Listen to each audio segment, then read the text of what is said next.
Ben ritrovati in diretta all'approfondimento, approfondimento che quest'oggi è a carattere medico. Parleremo dei temi della salute, in particolare di microchirurgia della mandibola e quindi di analisi computerizzata e di ricostruzione. Lo faremo insieme al mio ospite che vi presento subito in studio con me. Ho il piacere di avere il dottor Marco Rossi, direttore dell'unità operativa semplice dipartimentale di chirurgia maxillofacciale all'ospedale di Conegliano Vittorio Veneto. Buongiorno e ben trovato, Buongiorno, dottore. grazie. Buongiorno. Allora, poi parleremo di questo reparto, di questa unità operativa di recente istituzione, è stata infatti aperta a gennaio 2024. Nel suo percorso formativo, dottore, c'è l'azienda ospedaliera di Padova, c'è l'Istituto Nazionale per lo Studio e la Cura dei Tumori di Milano, c'è l'ospedale Cafoncello di Treviso. Ci racconta un po', anche per far capire insomma, a chi ci guarda da casa, qual è stato il suo percorso formativo che poi l'ha portato a diventare il direttore di questa unità operativa. Certo, grazie. Beh, fin da studente mi sono sempre appassionato alla patologia testa-collo in generale, quindi allo studio del trattamento dei tumori di questo distretto e alla chirurgia, chirurgia ricostruttiva. Durante la specializzazione in chirurgia maxillofacciale a Padova ho avuto la possibilità di frequentare per un buon periodo di tempo l'Istituto Nazionale Tumori di Milano presso la chirurgia maxillofacciale diretta allora dal dottor Giulio Cantù, dove ho imparato le basi per poi perfezionarmi ulteriormente a Padova e continuare questo percorso a Treviso, fino a quando poi mi è stata data questa opportunità. Certo, la chirurgia maxillofacciale di Treviso dell'ospedale Cafoncello sappiamo essere un'eccellenza nel settore, diretta dal dottor Guardanardini, se non sbaglio. Sì, assolutamente, sono stato lì per quasi 8 anni ed è stata per me un'ottima occasione di crescita, infatti lo ringrazio anche per questo motivo. Un percorso insomma molto articolato che l'ha portata a dirigere l'unità operativa semplice dipartimentale di chirurgia maxillofacciale dell'ospedale di Conegliano Vittorio Veneto. Lo nominiamo insieme perché insomma è lo stesso complesso, potremmo chiamarlo così, che è stata istituita questa unità operativa recentemente da gennaio 2024. Primi mesi di partenza, le chiedo com'è stato questo avvio, se insomma il suo primo bilancio di questi primi mesi di attività è positivo. Beh, direi che il bilancio è essenzialmente più che positivo per tantissime motivazioni. Il primo motivo è che ho trovato un ambiente estremamente recettivo e collaborativo, l'accoglienza è stata assolutamente calorosa. Ho trovato tante persone che hanno voglia comunque di collaborare, di lavorare insieme e anche la direzione dell'ULSS mi ha sicuramente reso il percorso comunque abbastanza difficile, vista la novità, sicuramente più agevole. Che cosa significa unità operativa semplice dipartimentale? Siamo abituati a conoscere le classiche unità operative complesse o unità operative semplici, UOC e UOS, questa è la dicitura, ma dipartimentale che significa, dottore? Beh, è una dicitura che differenzia l'unità operativa dipartimentale dall'unità operativa semplice in quanto afferisce direttamente al dipartimento e quindi alla direzione di dipartimento. È per così dire più simile all'unità operativa complessa di quanto non sia simile all'unità operativa semplice, in quanto c'è un'autonomia sia clinica che soprattutto di budget, quindi il direttore di unità dipartimentale è tenuto al rispetto degli obiettivi di budget che vengono assegnati da parte della direzione. Quindi è una dicitura innovativa, diciamo così, nuova, però di fatto ha le stesse competenze di una unità operativa complessa, no? Di fatto sì, probabilmente si differenzia per il numero di elementi magari che possono essere coinvolti, di personale, ma fondamentalmente il ruolo è quasi sovrapponibile, ecco. Mancava questa specialità, la chirurgia maxillofacciale, nel complesso di Conegliano Vittorio Veneto? Beh sì, non c'è mai stata, infatti la sto tirando su da zero, tra virgolette. Ho una collaboratrice che lavora con me, la dottoressa Valentina Basile, e siamo noi che insomma ci stiamo dando parecchio da fare perché è stato abbastanza, come dire, faticoso ma soddisfacente arrivare a dover pensare a tutto quello che serviva per poter far partire l'attività, ma sono assolutamente molto soddisfatto. Un'organizzazione anche complessa, se vogliamo. Lei ha nominato insomma la dottoressa Basile e le chiedo di raccontarci anche un po' come è composto il team con la quale quotidianamente vi trovate a collaborare. Al momento siamo noi, io e lei, e gestiamo un'attività di sala operatoria, e di ambulatorio e di reparto. Il reparto ha 6 posti letto all'interno dei WIC multidisciplinare, quindi noi facciamo soprattutto attività di WIC surgery, quindi un'attività di patologie chirurgiche che richiedono un'ospedalizzazione abbastanza rapida e che nella maggior parte dei casi deve concludersi entro il venerdì. Ecco, quindi questa è un po' l'attività che facciamo. Ovviamente non mancano anche i casi complessi dei quali appunto parleremo e per i quali ci si avvale anche della collaborazione di altri reparti. Ecco, sappiamo proprio insomma, su questo che oggi la medicina non può più prescindere dalla cosiddetta multidisciplinarietà, interdisciplinarietà e quindi la collaborazione tra più specialisti e diverse branche. Questo è fondamentale, no? Perché va a vantaggio del paziente. In particolare l'unità operativa di chirurgia maxillofacciale dell'ospedale di Conegliano e Vittorio Veneto, di cui lei è direttore, collabora moltissimo con la storica unità operativa di otorinolaringoiatria dell'ospedale di Vittorio Veneto, del nosocomio vittoriese, che tra l'altro è un centro di eccellenza perché è anche sede regionale per il trattamento delle neoplasie della laringe. È una collaborazione fruttuosa questa. È molto fruttuosa e di questa collaborazione io sono entusiasta perché ho trovato appunto voglia di portare avanti e di crescere soprattutto nelle competenze e di lavorare per, come dire, anche giustamente rendere anche giustizia, comunque portare avanti il discorso dell'ospedale e delle competenze di alto livello che ci sono, pur trattandosi di un ospedale relativamente piccolo. C'è una stretta collaborazione tra voi primari, no? Insomma, le persone vi conoscono così, oggi vi chiamiamo direttori, ma una volta insomma eravate primari. Sì, io infatti sono molto felice della collaborazione che c'è con il dottor Andy Bertolin, che è una persona tra l'altro che conosco da tanti anni e ci siamo un po' ritrovati perché ci conosciamo dai tempi della scuola di specializzazione a Padova. Spesso insomma, è stato anche il dottor Andy Bertolin nostro ospite, abbiamo spesso trattato temi ovviamente del suo ambito, quello dell'otorinolaringoiatria. Una collaborazione, quella del suo reparto, della sua unità operativa, dottore, anche con la chirurgia plastica, no? Assolutamente, ed è una collaborazione molto preziosa, infatti mi fa piacere anche ringraziare il direttore della chirurgia plastica, il dottor Giorgio Berna, e il dottor Francesco Dell'Antonia, che è il nostro referente per la microchirurgia ed è infatti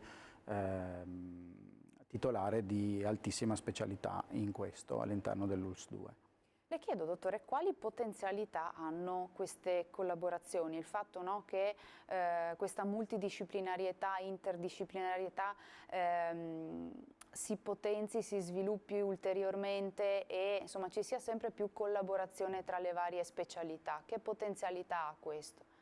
Beh, a me piace pensare che collaborare con specialisti affini ma comunque diversi mi possa dare tanti punti di vista e quindi mi possa fornire dei punti di vista alternativi al mio e questo mi consente di poter analizzare il problema del paziente e di trovare una soluzione che, tenendo conto del punto di vista anche di chi ha delle competenze diverse dalle mie, possa ottimizzarne il risultato.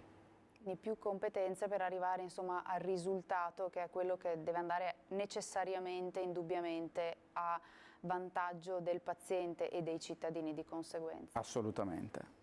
Senta, dottore, l'attività che è iniziata a Vittorio Veneto, dobbiamo dirlo, è insomma un'opportunità importantissima per i cittadini che ora possono davvero sì contare su un servizio qualificato, senza così doversi spostare in altre realtà, in altri ospedali anche magari geograficamente distanti, no? E che ora invece hanno a portata di mano, potremmo dire. Da dove arrivano un po' i vostri pazienti? Beh, la maggior parte dei pazienti che noi abbiamo in questo momento, che stiamo seguendo, che abbiamo in carico, vengono dal bacino del distretto di Pieve di Soligo, quindi la parte alta della provincia di Treviso. Molti arrivano dal Bellunese e alcuni stanno arrivando anche dal Friuli Venezia Giulia, perché è molto vicino con la regione Friuli Venezia Giulia, molto vicino a Vittorio Veneto. Quindi l'obiettivo un po' è quello di fare in modo che anche da fuori regioni, dalle regioni insomma limitrofe alla nostra, possano servirsi di questa eccellenza all'ospedale di Conegliano e Vittorio Veneto? Assolutamente sì. Quindi potenziare ulteriormente, sarà potenziato questo reparto? Beh, quello che io mi auguro e per il quale insomma sto lavorando. Allora, addentriamoci nel tema di quest'oggi. Abbiamo giustamente dedicato e speso insomma un po' di tempo per spiegare questa nuova unità operativa semplice dipartimentale di chirurgia maxillofacciale dell'ospedale di Conegliano e Vittorio Veneto, perché insomma era giusto anche raccontarvi cosa l'azienda ospedaliera, l'azienda ULS 2 sta insomma proponendo. E addentriamoci quindi nel tema di oggi. A me piace sempre iniziare le trasmissioni facendo un piccolo ripasso di anatomia, no? Perché spesso davvero perdiamo di vista anche come siamo fatti, e quindi le chiedo di raccontarci come è fatta la mandibola, quali sono le sue funzioni, che sappiamo essere fondamentali, ma vorrei insomma che ci raccontasse un po' e ci facesse una fotografia di questo osso importantissimo del nostro volto. Certo, molto volentieri. Beh, la mandibola ha una forma abbastanza semplice perché è fatta a ferro di cavallo, con due processi che vanno verso l'alto, che si chiamano rami, e che poi terminano con cercherò di usare dei termini abbastanza semplici, con una formazione che si chiama condilo, che va a articolarsi con la base del cranio. Nella mandibola si inseriscono dei muscoli molto importanti, che sono i muscoli masticatori e che sono i muscoli del pavimento della bocca e molti dei muscoli della stessa lingua. Quindi è un osso che entra in tutte le funzioni del cavo orale e che partecipa in maniera fondamentale anche alla costituzione dell'unità estetica del volto, in quanto il profilo della parte del terzo inferiore del volto è prodotto proprio dalla mandibola stessa, in quanto i tessuti molli sono molto sottili. Quindi funzioni di alimentazione, di fonazione, l'estetica e anche la funzione respiratoria, in quanto grazie alle inserzioni muscolari consente il mantenimento della colonna aerea pervia. Quindi un osso molto importante.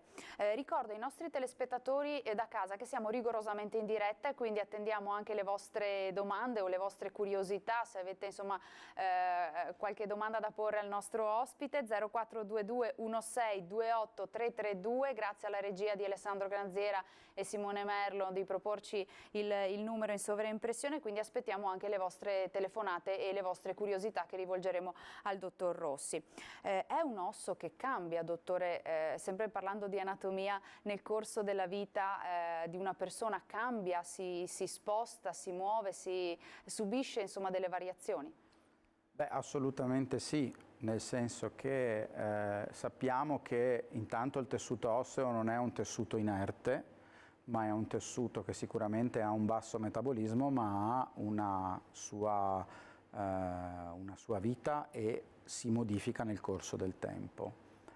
L'aspetto più importante nell'osso mandibolare è la presenza dei denti fondamentalmente, perché questi consentono il mantenimento del volume dell'osso. Cosa succede? Che con l'andare dell'età spesso i denti vengono persi e l'assenza di carico funzionale sull'osso mandibolare, a volte favorito anche dal calzare delle protesi mobili, possa portare a un assottigliamento e a un'atrofia della mandibola stessa. Un osso che cambia anche in base all'età anagrafica, potremmo dire così, della persona? Assolutamente sì, infatti è abbastanza comune pensare com'è l'aspetto vecchieggiante di una persona con magari una proiezione del mento un pochino più in avanti, legata fondamentalmente alla perdita dei denti, all'assottigliamento della mandibola e per effetto delle forze muscolari a una protrusione della mandibola stessa. Pensiamo alle vecchie immagini, non so, della Befana di quando eravamo bambini. Certo, un po' su questo volevo tornare, perché abbiamo detto che è un osso fondamentale e che ha funzioni fondamentali come la masticazione, la fonazione, in parte anche, se ho capito bene, la respirazione, però dal punto di vista estetico vediamo diverse tipologie di volto e diverse tipologie di mandibola, potremmo dire così, che ci danno un'impressione anche diversa, no, delle persone, quindi dal punto di vista estetico siamo tutti diversi, no? Beh, assolutamente, la variabilità individuale rende ogni essere umano unico sulla faccia della terra, quindi nella costituzione di questa individualità la mandibola stessa e soprattutto il rapporto che questa trae con il mascellare superiore, che è appunto l'osso che concorre alla formazione dell'arcata dentale superiore, produce tutte quelle che sono le variazioni in ambito fisiologico e anche in ambito patologico. Certo, e che spesso un po', insomma, poi queste conformazioni diverse diventano anche un po' le caratteristiche del volto di una persona. Entriamo ancora di più nel tema di oggi, che è quello della microchirurgia della mandibola e di ricostruzione della mandibola. Quando si rende necessario? Quando insomma, bisogna ricostruire una mandibola, dottore? Beh, in tutte le patologie nelle quali è necessario asportarla sia per motivazioni oncologiche, quindi la presenza di tumori del cavo orale particolarmente estesi o anche tumori primitivi dell'osso, in alcune situazioni di esiti di traumi particolarmente importanti, ci sono dei traumi che producono delle fratture cosiddette a scoppio o comunque comminute, quindi delle situazioni di fratture a piccoli pezzi per i quali non si riesce a trovare una strada ricostruttiva diciamo primaria. La patologia infiammatoria infettiva di tipo cronico, a volte legata all'assunzione di alcuni farmaci, e anche in alcune situazioni particolari la stessa atrofia grave di cui stavamo parlando prima, certo. Nel senso che ci sono pazienti che arrivano ad avere una mandibola talmente sottile che per poterla riabilitare dal punto di vista masticatorio è richiesto l'intervento di chirurgia ricostruttiva.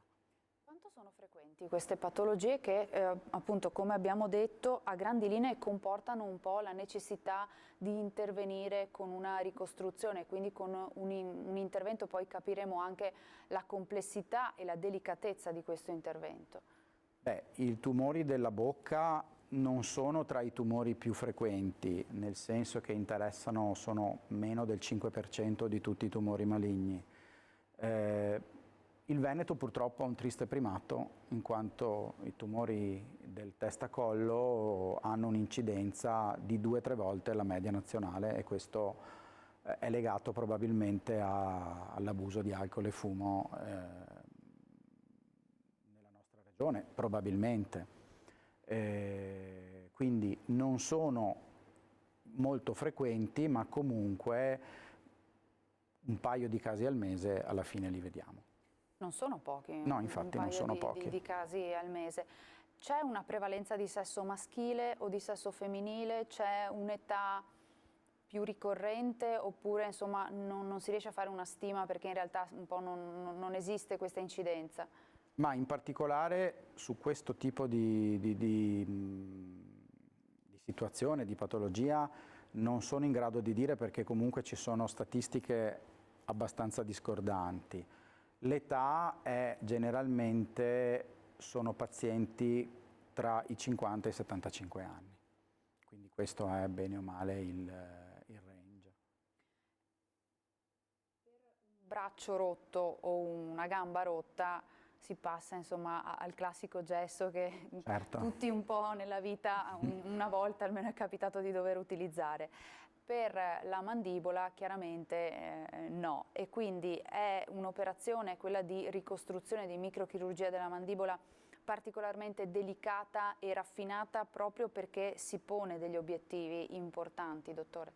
Beh, è una chirurgia sicuramente ad alta complessità, in primis perché richiede anche banalmente l'impiego di 2 equip chirurgiche che lavorano contemporaneamente in sala operatoria, perché la ricostruzione microchirurgica si avvale comunque del prelievo di un tessuto osseo sempre del paziente, a distanza di solito viene utilizzato il perone, che va prelevato però chiaramente potendo garantire un apporto vascolare, cioè facendo in modo che il sangue continui a circolare. Quindi si lavora generalmente in 2 equip, sono interventi anche abbastanza lunghi perché sono interventi che durano circa 7-8 ore e l'intervento viene appunto gestito dal chirurgo testacollo e in questo caso dal chirurgo plastico che si occupa del prelievo e con il quale viene poi gestita la ricostruzione. Insomma, in sala operatoria ritorna un po' questo tema della multidisciplinarietà e quindi del più specialisti di diverse branche che insomma collaborano insieme. Assolutamente sì, perché altrimenti non sarebbe possibile poter procedere a questi interventi in tempi ragionevolmente accettabili, insomma. Senta dottore, noi oggi parliamo in particolare, ci focalizzeremo nella seconda parte della nostra trasmissione dopo la pubblicità di analisi computerizzata e di ricostruzione appunto tramite l'utilizzo di tecniche innovative anche dal punto di vista tecnologico, no? Che hanno fatto davvero grandi passi in avanti. Ma come sono cambiate le tecniche nel corso degli anni? Cioè prima dell'avvento di queste tecniche di cui oggi insomma e in seguito parleremo anche nel dettaglio, come si faceva la ricostruzione della mandibola? Era più complesso? Era più complesso perché ci si doveva un po' affidare all'esperienza e anche un po' all'estro del chirurgo, nel senso che all'occhio e anche, cioè, sicuramente c'erano alcuni dispositivi che si potevano utilizzare. Però io ricordo gli anni in cui ho iniziato, ormai più di 20 anni fa, non esisteva la precisione che c'è adesso e gli interventi erano sicuramente molto più lunghi rispetto ad oggi. Cioè, siamo passati da interventi che duravano 12, 13, 14 ore a interventi che oggi con 7-8 ore sono finiti, sono terminati. Il risultato è sicuramente migliore oggi come oggi. Ecco, le stavo proprio per chiedere questo, il risultato un tempo fino a, insomma, prima dell'avvento della tecnologia così massiccia anche nel vostro campo, com'era? I risultati a volte non erano subottimali perché non si riusciva a ricostruire la precisa posizione della mandibola iniziale, perché ovviamente la mandibola è un osso che, come dicevamo prima, è molto mobile. Quindi essendo molto mobile si faceva fatica a dover ricostruire precisamente tutti i rapporti che c'erano prima, quindi i denti, i muscoli, le articolazioni. Era molto complesso. In più, se noi pensiamo alla forma stessa della mandibola, che è appunto un ferro di cavallo, proviamo a pensare che per poter ricostruire le curve fisiologiche della mandibola dobbiamo sagomare un osso che è dritto, perché il perone è un osso dritto. Quindi non è così semplice. I risultati erano ben diversi, insomma, mi sembra di capire, e anche il post-operatorio forse aveva un decorso, insomma, diverso, forse più complesso anche per il paziente, cioè il recupero probabilmente non era come lo è adesso, grazie appunto ai passi in avanti che la medicina ha fatto e fa continuamente. Beh, soprattutto questo era legato anche ai tempi operatori, nel senso che un paziente che esce dalla sala operatoria dopo 7 ore di intervento ha sicuramente un decorso post-operatorio più rapido e diciamo evita maggiormente le complicanze rispetto a un paziente che invece è dovuto rimanere sotto i ferri 13, 14 o 15 ore. Chiaro. Che significa che un tempo la chirurgia si faceva sui modelli, da questo punto di vista, insomma, nel vostro campo? Quello che si faceva prima, quando possibile, si prendevano le impronte, un po' come quelle che si fanno, dal dentista, e venivano analizzati, ma non chiaramente in maniera digitale, i modelli, e si procedeva ad effettuare magari dei tagli sui modelli stessi per avere i riferimenti della posizione una volta fatta la ricostruzione. Tutto questo oggi viene fatto in maniera molto più rapida e molto più veloce, e soprattutto gli errori sono correggibili in fase di elaborazione.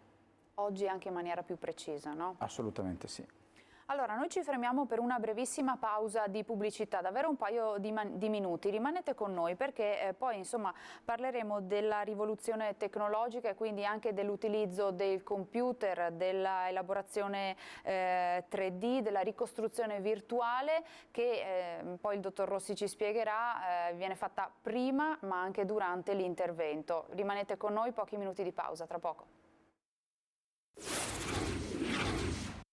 Rieccoci nuovamente in studio, ancora in diretta, spazio dedicato ai temi della salute. In particolare oggi siamo in compagnia del dottor Marco Rossi, direttore dell'unità operativa semplice dipartimentale di chirurgia maxillofacciale all'ospedale di Conegliano e Vittorio Veneto, una unità, come abbiamo spiegato nella prima parte della nostra trasmissione, istituita recentemente, è entrata infatti in azione, in attività da gennaio 2024, perché stiamo parlando di microchirurgia della mandibola e quindi dell'analisi computerizzata e della ricostruzione e della sua complessità anche.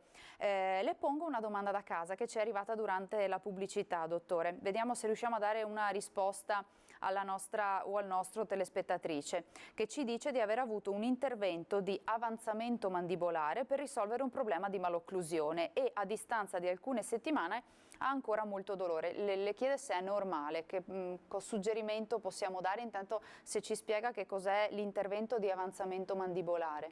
Beh, è un intervento di chirurgia cosiddetta ortognatica, è un intervento che serve a riposizionare le basi ossee per correggere una malocclusione, cioè un rapporto non ottimale di chiusura delle due arcate dentarie.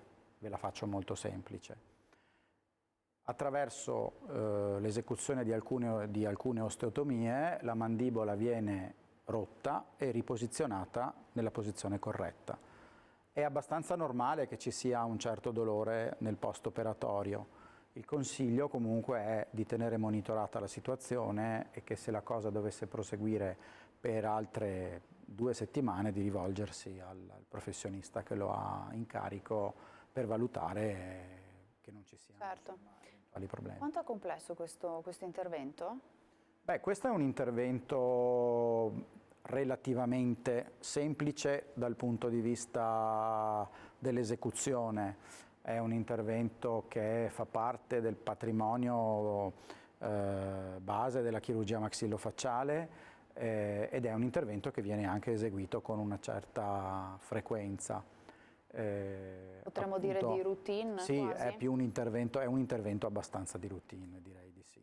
Certo, quindi il consiglio insomma è quello di monitorare la situazione della persona che ci ha scritto e insomma eventualmente se dovesse prolungarsi il dolore accentuato di rivolgersi insomma allo specialista, insomma al medico che l'ha seguita. Certamente. Torniamo a noi, e quindi microchirurgia della mandibola, e con l'utilizzo della tecnologia, insomma un po' una rivoluzione c'è stata rispetto al passato e alle metodiche che venivano utilizzate, come lei ci ha raccontato poco fa. Si utilizza l'elaborazione 3D e le chiedo di raccontarci che cosa significa CAD-CAM. Insomma, anche utilizzando le slide che lei ci ha portato riusciamo a riassumere, ecco, per punti proprio che cosa significa. Prego, dottore. Beh, CAD-CAM è una sigla inglese che significa Computer Aided Design e Computer Aided Manufacturing. Cosa significa?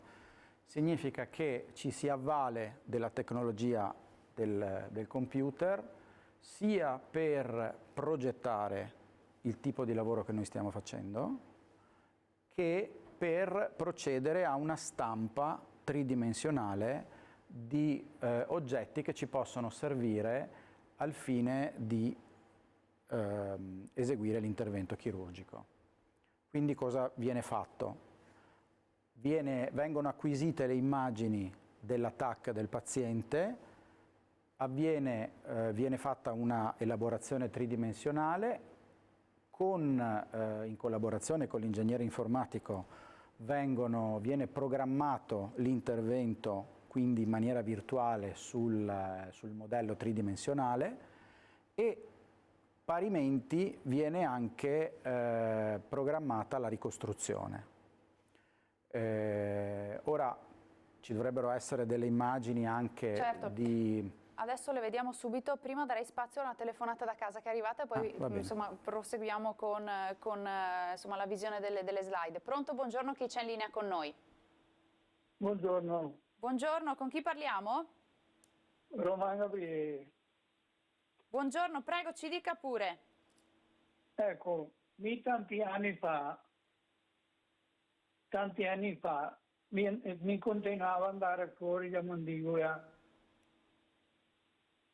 Sì. Come scattava fuori, proprio mi toccava andare di qua e di là per vedere, e ora il dottore ha detto facciamo dei lastre, cosa come, ma mi continuava ad andare fuori veramente.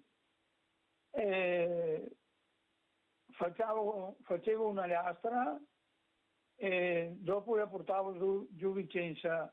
E il dottore che mi guardava la lastra, i raggi, diciamo, e mi diceva ma non hai niente? Ma no dottore, mi fa male qua, mi fa male proprio dove che il dottore parla che è fatta di ferro di cavallo. Sì. Proprio lì nella giunta andava sempre fuori lì. Dopo tanti raggi che ho fatto, il dottore mi ha dato l'ultima risposta. È meglio che ti tieni il male e la mandibola va a posto da sola. E adesso che sono più vecchio, qualche volta tende a fare lo scatto. Le succede ancora? Le succede ancora qualche volta? Grazie per la sua telefonata. Sentiamo il dottore che cosa può dire su questo. Che tipo di problematica è quella che il signore molto probabilmente il paziente ha una disfunzione a livello articolare che è legata probabilmente a una problematica di menisco e di legamenti.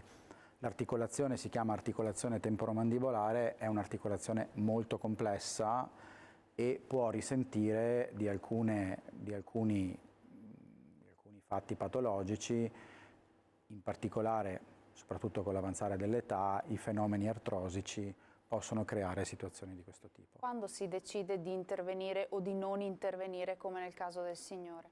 Beh, le terapie di queste problematiche sono sicuramente terapie molto difficili, quindi si cerca sempre di avere un atteggiamento conservativo, quindi di utilizzare la fisioterapia o alcuni presidi, alcune terapie che sono non particolarmente invasive.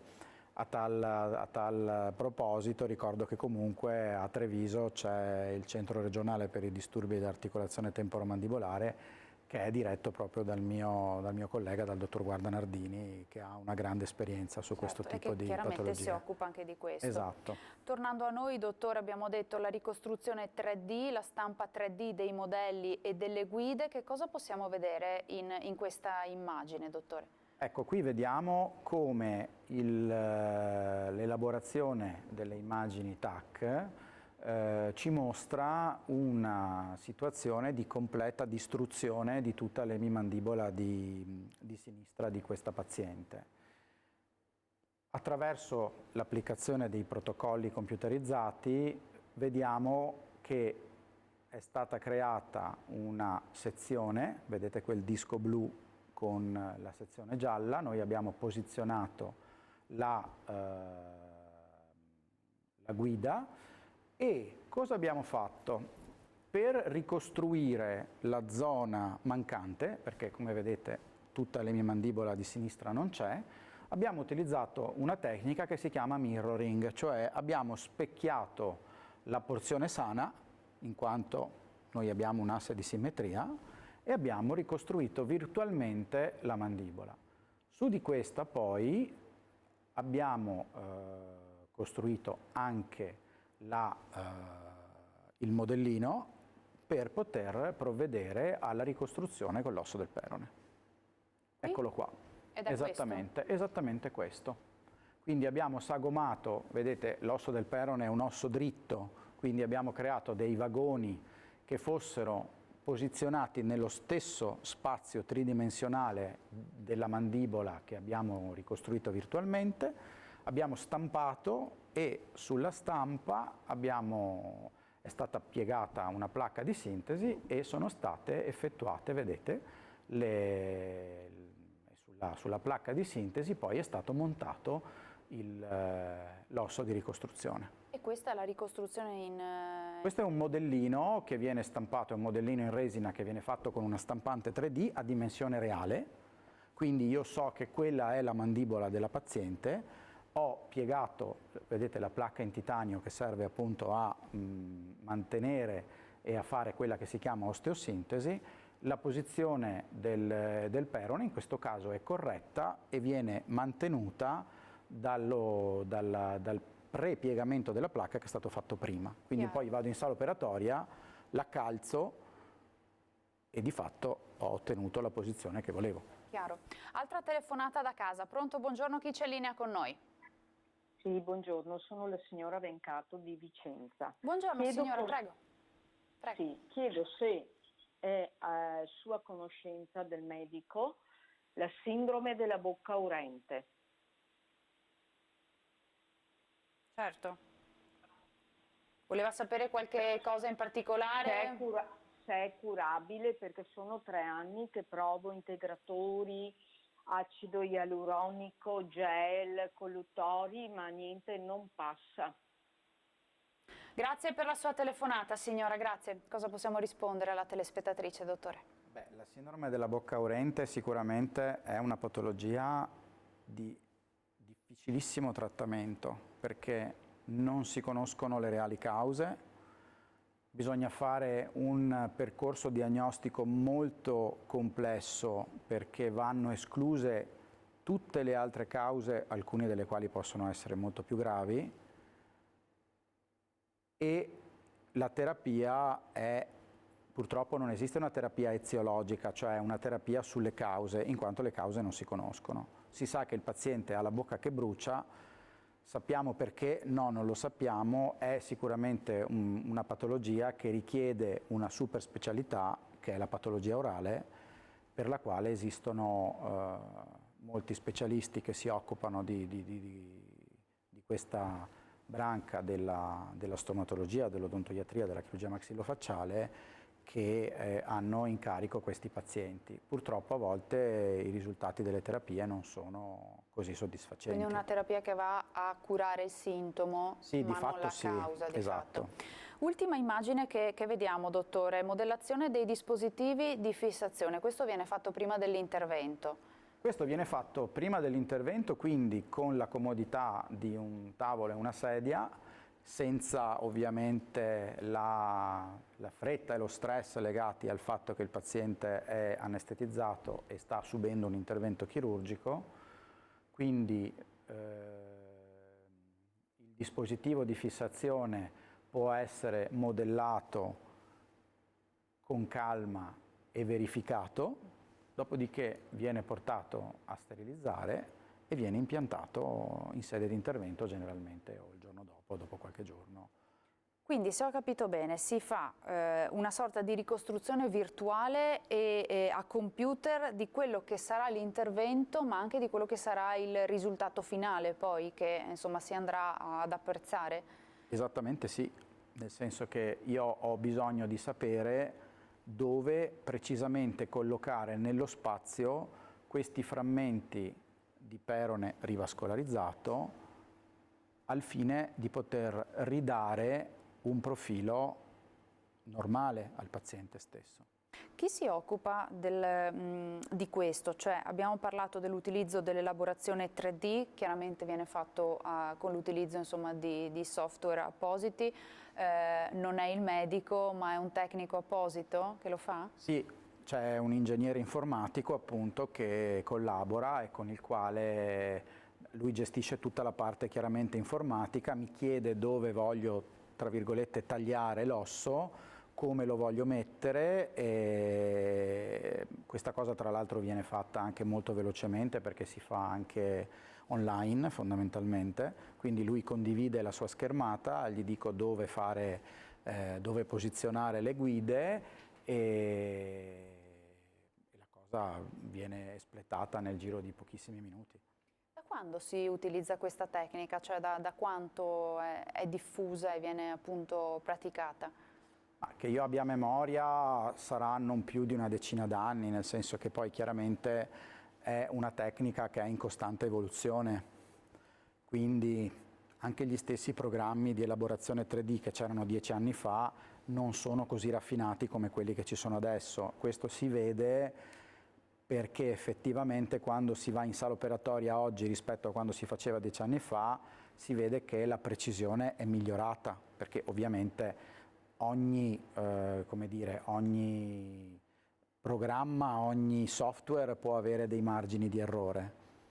Questi margini di errore si sono ridotti sempre di più con l'andare del tempo e con il progresso della tecnologia e anche grazie, secondo me, alla costante interazione con il chirurgo, perché chiaramente è importante per il tecnico ricevere un feedback da parte mia una volta che ho fatto l'intervento, gli dico guarda, qui è andata bene, qui non è andata bene, secondo me dobbiamo migliorare questo aspetto e questo consente di crescere.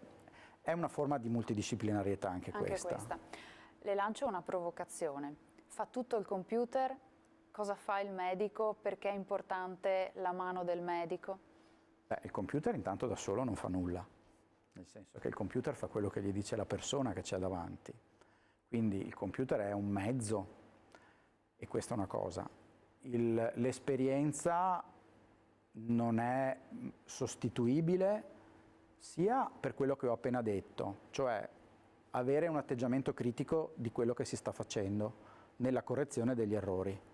E questo lo posso fare io, chirurgo, che ho una certa esperienza, non me lo può dire la macchina. E soprattutto il dover gestire a volte, che può succedere in sala operatoria, anche l'imprevisto. Quindi avere comunque la possibilità di sapersi giostrare quei piccoli aggiustamenti che possono rendersi necessari, e questo te lo dà l'esperienza, non te lo dà di certo. La mano degli specialisti, come abbiamo detto nel corso della puntata, anche diversi tra loro, di diverse branche, è fondamentale ed è insostituibile. Abbiamo detto che tra i vantaggi c'è sicuramente l'aumento della precisione, no? Nell'utilizzo di questa tecnica e quindi la qualità della ricostruzione, ma non è l'unico vantaggio. Quali altri possiamo elencare, dottore? La qualità chiaramente poi si riflette su tutta quella che è la riabilitazione del paziente, quindi il fatto che un paziente esca dall'ospedale che respira per le vie naturali pazienti non ricostruiti una volta spesso uscivano con la tracheostomia definitiva o con un sondino attraverso lo stomaco per l'alimentazione in quanto non riuscivano ad alimentarsi, quindi l'alimentazione, la fonazione, il fatto che il paziente possa parlare in maniera magari non ottimale come prima, ma poi gli spazi di recupero sono molto ampi, e quindi anche un reinserimento sociale. Il paziente non ricostruito è un paziente che non riesce nemmeno ad andare al ristorante con i familiari o con gli amici.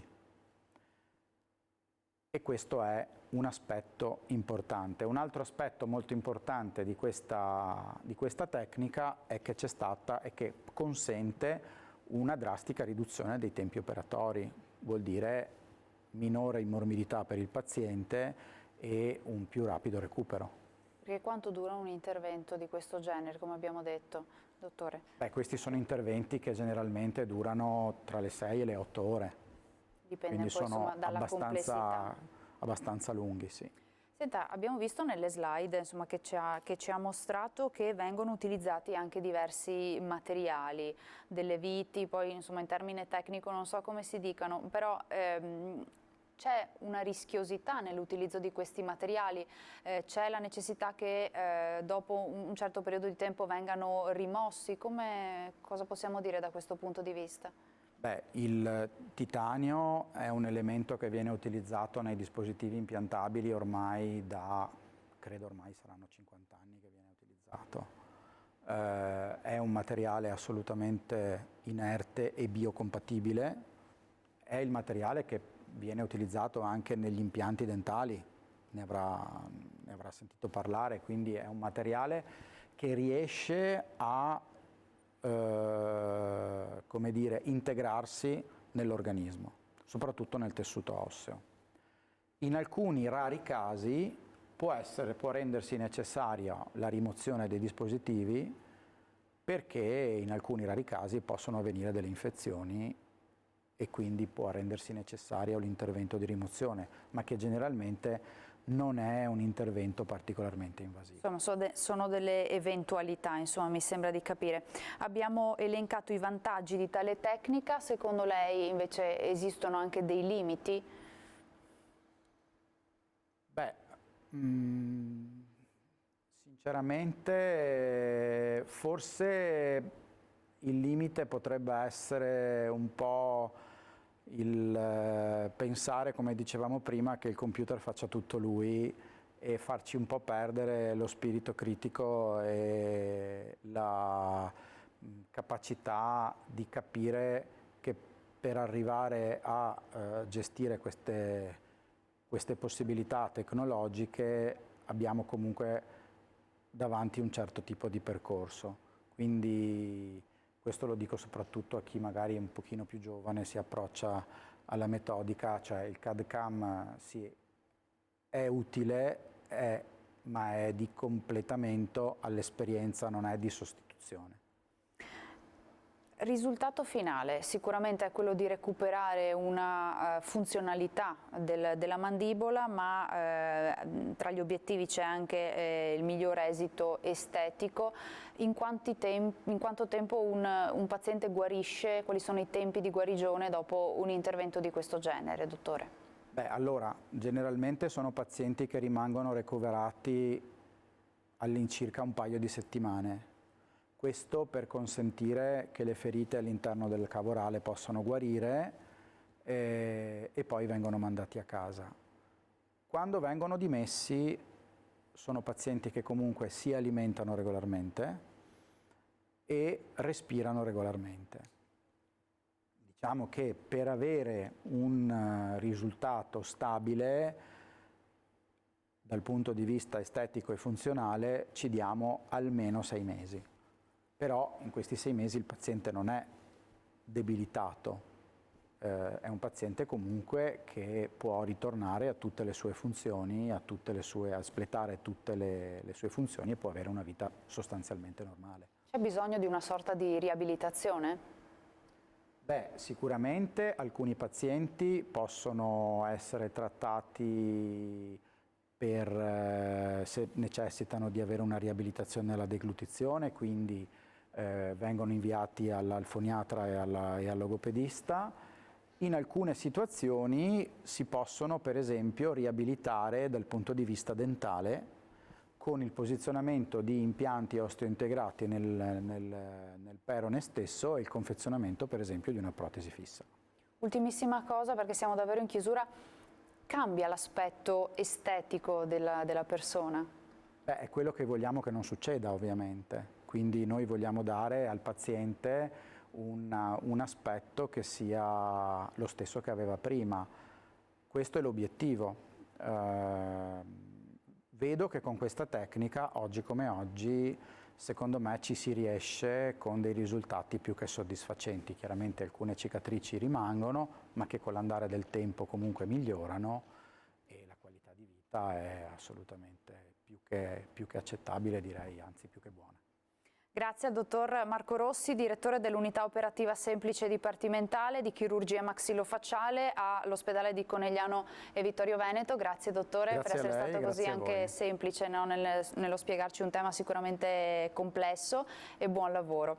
Grazie ad Alessandro Granziere e Simone Merlo in regia, vi lascio al film e vi auguro un buon proseguimento di giornata in nostra compagnia. Arrivederci.